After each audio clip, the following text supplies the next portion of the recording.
Hello everyone, and welcome to the second capsule around adapting to change and change management. Thank you first of all for the wonderful feedback that I got around the first video that I showed last week. Great feedback and also great conversations happening on social media, on LinkedIn, on the YouTube channel, and also on Facebook. So thank you for that. So I thought I'll visit again a blockbuster of the theory of change, and particularly here the theory of motivation with, you will have recognized it, Maslow's super famous hierarchy of needs. I'd like to look at it from an individual standpoint and from a company standpoint in times of crisis. Hopefully this will help you manage your people if you're a team leader or a manager in that different way that is required in times of turmoil, and also it will help you understand what's happening in the mind of your people and probably in your own mind at the moment. So let's have a look at it.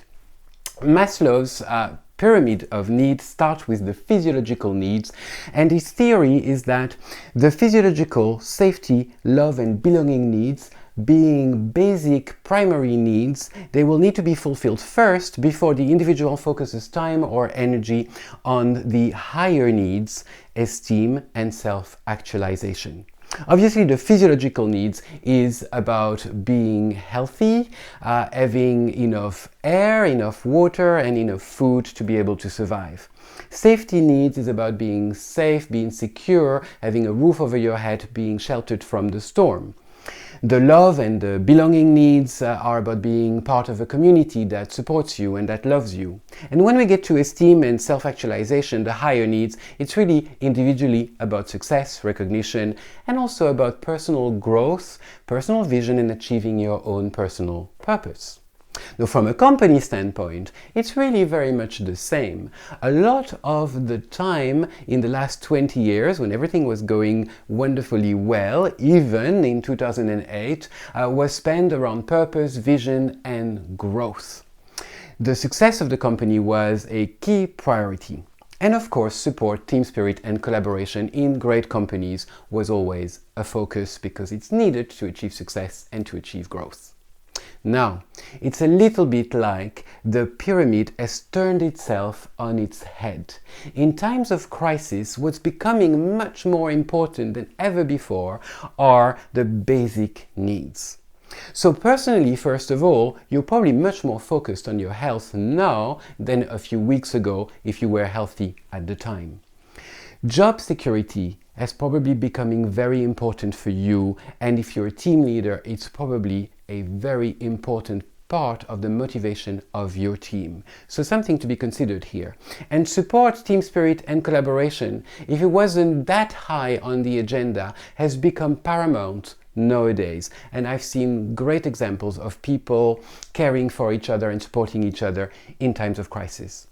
Success and recognition is probably not that important now. I'm sure that getting an award right now is probably not your top priority. And growth, vision, and purpose is probably not your focus either for the next few weeks or the next few months while we're in the crisis. So for those of you who have seen the first video around the change curve, we are now in this part where we're going down the curve and we're going from depression into exploration for some of you. Only when we get into exploration will we refocus on the higher needs. Now, from a company standpoint, it's exactly the same. For a long time, success, purpose, vision and growth has been the priority. Nowadays, a lot of the companies and a lot of the leaders should really spend most of their time reviewing their business model. How are you going to survive through the crisis, but most importantly, after the crisis, in that new world?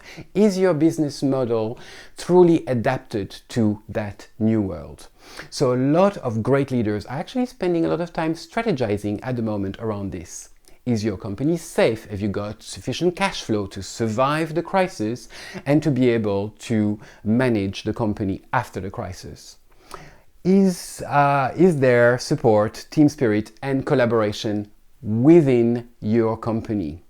Do you have the structures in place to help people collaborate? And I know it's very difficult when you can't even get people to meet. And then success, growth and purpose will probably come later once we will crawl back up the pyramid after the crisis has passed and we'll get into that new world. That's all I have for you now. I think the big question for all of you is, are you focusing on the right needs at the moment?